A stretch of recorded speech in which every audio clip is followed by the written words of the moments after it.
They keep you anchored in the reptilian part of the brain, which is instinctual. Instead, you should aim to engage your higher mind, located in the neocortex, where critical thinking occurs. This is why Neo from The Matrix is named Neo. He escaped the programming of his lower mind and activated his critical thinking faculties. Consider the parallels in the number 7. 7 chakras, 7 metals, 7 days of the week, and 7 planets. They are all interconnected. Some Christians believe that 144,000 will ascend to heaven. This number is thought to represent a frequency required to transition from the root to the crown chakra. This is because the head symbolizes heaven, while the heel represents hell. In his journey, Sonic must collect 7 emeralds to transform into his godly form, Supersonic. Similarly, to reach a divine state, we need to balance our 7 energy centers, culminating in the activation of the higher mind located in the crown chakra. Your body can be likened to the Garden of Eden. The serpent, representing the Kundalini energy, resides in the tree of knowledge of good and evil, symbolized by your spine. In some traditions, the 2 energy channels running along the spine are named Ida and Pingala. These channels lead to the pineal and pituitary glands. In the Bible, this connection is described as a land abundant with milk, pineal gland, and honey, pituitary gland, representing the sun and moon respectively. The sun, characterized by its electric and masculine energy, contrasts the moon's feminine and magnetic essence. These 2 spiritual glands are housed within what can be termed the holy grail of our anatomy, the neck and head. The brain, often called the body's command center, is a marvel of evolutionary development. To truly grasp its complexity, one must understand the dual dimensions that govern its function, the reptilian brain and the neocortex. The reptilian brain, or the basal ganglia, is the oldest part of the brain in terms of our evolutionary history. It can be found in the brain's core and is responsible for primitive survival instincts such as aggression, dominance, territoriality, and ritualistic behaviors. When we speak of knee-jerk reactions or being on autopilot, we are alluding to the functions governed by this ancient part of our brain. For many, this instinctual and reactionary part dominates their responses and dictates their decisions. Now, onto the neocortex. This section of the brain evolved much later and envelops the older parts of the brain. It governs higher-order brain functions and is divided into 2 hemispheres. The functions housed here are what differentiate us from many other species: reasoning, abstract thought, creativity, and of course, critical thinking. Understanding the interplay between the reptilian brain and the neocortex is crucial. While the reptilian brain ensures our immediate survival, it is the neocortex that helps us thrive in complex social structures and allows us to innovate, plan, dream, and analyze. It's the neocortex that ponders over the universe's mysteries, invents life-altering technologies, and composes stirring symphonies. The pop culture reference of Neo from The Matrix aptly demonstrates the struggle between these 2 brain parts. Trapped initially in a simulated reality, akin to the unthinking, automatic responses of the reptilian brain, Neo's journey of breaking free and tapping into unparalleled capabilities mirrors our potential when we engage our neocortex. Yet, Neo's name isn't a mere coincidence. Neo translates to new, hinting at the newly evolved, higher functions of our brain, the neocortex. The movie subtly emphasizes the importance of breaking free from base instincts, the matrix, to access higher consciousness and thinking, the real world. In our daily lives, we're faced with countless situations that tug at our reptilian responses. Stress, for instance, often sends us diving deep into our primal instincts of fight, flight, or freeze. However, with awareness, we can consciously choose to engage our neocortex, pausing to assess situations, reflecting on consequences, and making informed choices. Recognizing when we are operating out of instinct and when we are drawing on our advanced cognitive capabilities is pivotal. It allows us to understand our behaviors, decisions, and reactions better. Furthermore, it enables us to deliberately evolve, encouraging practices and habits that strengthen our neocortex's role in our lives. The human body, with its intricate systems and capabilities, has been a source of fascination throughout history. By understanding the parallels between our anatomy and ancient spiritual texts, we can uncover deep insights into both our physiological and spiritual existence. One of the most compelling parallels is the comparison between our body system and the biblical Garden of Eden. The spine, a core structure that supports and connects the body, houses an even more profound energy. Within the yogic tradition, this energy is called Kundalini. Often depicted as a coiled serpent at the spine's base, the Kundalini remains dormant in many, awaiting the right conditions for its awakening. Much like the serpent in the Garden of Eden, the Kundalini serpent holds great power. When awakened, it can rise through the spine, moving through the chakras or energy centers. This journey symbolizes spiritual growth and eventual enlightenment. The ascent of this energy can lead to profound changes in perception, heightened intuition, and a deeper connection to the universe. Adjacent to the spine are two intertwined energy channels, Ida and Pingala. These are central to many ancient spiritual traditions. Ida is often associated with the moon, representing calm, intuitive, and feminine energy. In contrast, Pingala is associated with the sun, symbolizing dynamic, rational, and masculine energy. Balancing these energies is crucial for holistic well-being and spiritual growth. The journey of the Kundalini, along with the balance of Ida and Pingala, culminates in the activation of two vital glands in the brain, the pineal and the pituitary. Some interpretations link these glands to the biblical land flowing with milk and honey. The pineal gland, sometimes called the third eye, secretes melatonin and is associated with intuition, milk.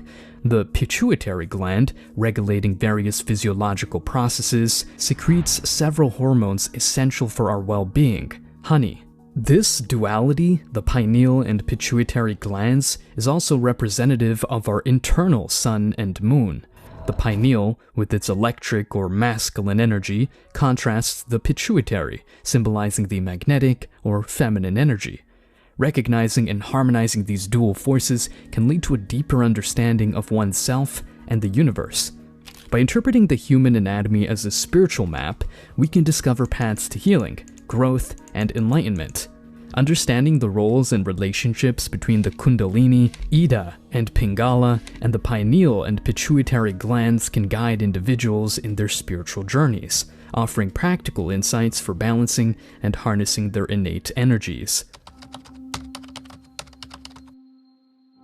Numbers have an uncanny way of revealing truths hidden in plain sight. Their omnipresence in nature, history, and even our personal lives suggests that they can decipher anything if one knows where to look. The number 7 has permeated our collective consciousness in various ways throughout history, suggesting a broader pattern or a hidden code embedded within our universe. Both in cultural practices and natural phenomena, this number recurs, signaling its significance. From time immemorial, the number 7 has anchored itself in various civilizations' foundational narratives. Many religious texts reference 7 heavens, while folklore often speaks of 7 seas, 7 wonders of the world, 7 virtues, 7 sins. The list goes on. But why 7? What makes this number recur with such significance? In ancient Indian philosophy, the human body is believed to have 7 primary chakras or energy centers. These range from the root chakra, concerned with basic survival, to the crown chakra, which relates to spiritual connection and enlightenment. This journey from the root to the crown represents our progression from base desires to higher consciousness, a journey of growth and evolution. Alchemy, the precursor to modern chemistry, held that there were 7 sacred metals corresponding to the 7 planets of ancient astrology. These metals, gold, sun, silver, moon, mercury, copper, Venus, iron, Mars, tin, Jupiter, and lead, Saturn, were essential elements in turning base metals into gold, both a literal and metaphorical transformation. Historically, 7 celestial bodies were visible to the naked eye and were thus termed planets by ancient astronomers: Sun, Moon, Mercury, Venus, Mars, Jupiter, and Saturn. These same entities gave names to the 7 days of our week, establishing a direct link between our daily routines and cosmic rhythms. Recognizing this relationship attunes us to the broader cosmos, making us realize that our existence is part of a grander design. In the realm of pop culture, the profound significance of the number 7 is evident. Michael Jackson, the pop icon, knew the power of 7, consistently showcasing it with 7s emblazoned on his jackets. Similarly, Sonic, a renowned video game character, embarks on a mission to transform into Super Sonic. This transformation is only achievable after collecting 7 emeralds, which symbolically represent the chakras. Just as Sonic reaches his zenith by acquiring all 7, humans too can unlock their full potential by synchronizing and balancing their 7 energy centers, or chakras. Want to delve deeper into the influence of numbers in your own life? Perhaps you've been overlooking signs hidden in your birth date, name, or even your house number. These are not mere coincidences. You'd be amazed at the revelations waiting to be uncovered, offering insights into the tapestry of your life. After watching this video, to explore this realm further and find out how numbers play into your personal journey, click the link in the description. I promise it will blow your mind with its accuracy. For centuries, the concepts of heaven and hell have been the subject of theological debates, spiritual contemplation, and cultural interpretations. While traditionally perceived as distinct realms, there's an emerging understanding suggesting these concepts might be allegories for internal spiritual states, directly linked to our very physiology. The Book of Revelation in the Christian Bible mentions the 144,000 chosen ones. However, esoteric interpretations propose a deeper meaning. Instead of a fixed number of saved souls, some scholars argue that 144,000 is emblematic of a specific vibrational frequency. When achieved, this frequency can elevate one's spiritual state, leading to heightened awareness or enlightenment. In Eastern philosophies, the chakra system outlines a pathway of energy flow within the body, from the base to the crown.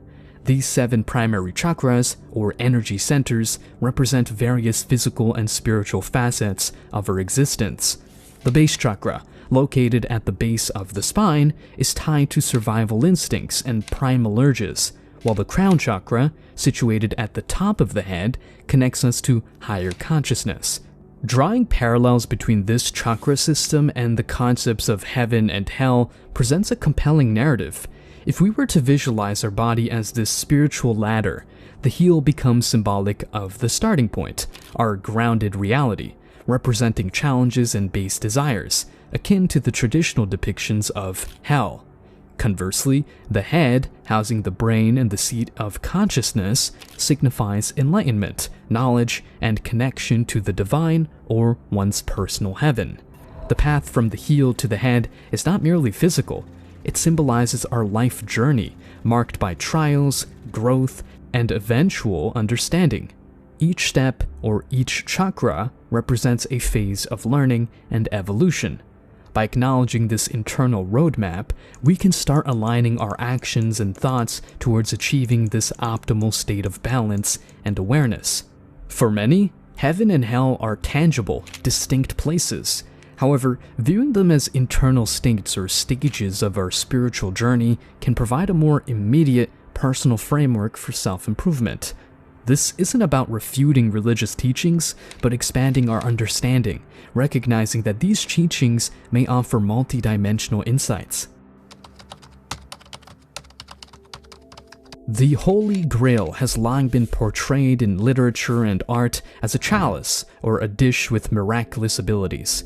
However, more esoteric interpretations suggest the Grail might not be a physical object, but a symbolic representation of an elevated state of consciousness or spiritual awakening. One of the most powerful regions in the human body concerning spiritual awakening is the neck and head area. This region houses the brain and, more specifically, the pineal and pituitary glands. These glands play pivotal roles in our physiological processes and have been linked to deeper spiritual experiences and insights. Within this anatomical grail, the electric and magnetic energies converge. The pineal gland embodies the electric, or the masculine sun energy, while the pituitary mirrors the magnetic, or the feminine moon energy. The balance and interplay between these forces can lead to heightened spiritual awareness and an equilibrium that many seekers strive to attain. Understanding our body as the dwelling place of the Holy Grail brings with it a profound shift in perspective. Instead of looking externally for spiritual fulfillment, individuals can turn inwards. This inward journey can lead to transformative experiences where the seeker not only understands, but embodies the divine grace that the Grail symbolizes. The quest for the Holy Grail is a timeless tale of seeking and discovery. While the narrative often points to external adventures, the true journey might very well be internal. By acknowledging the pineal and pituitary glands as potential gateways to this sacred experience, we pave the way for a deeper understanding of our spiritual potential. As we arrive at the conclusion of this video, please take into consideration that with every video I produce, I strive to uncover more evidence and offer a clearer perspective on the subject at hand. This video is a beacon for those with an insatiable thirst for knowledge, for the individuals who believe there's more to life, who recognize the miraculous nature of the human body, and who sense that somewhere out there are individuals privy to profound insights, secrets of transcendence, insights into the psyche, vibrational phenomena, wonders of the mind, energy mysteries, arcane knowledge, and spiritual attunements.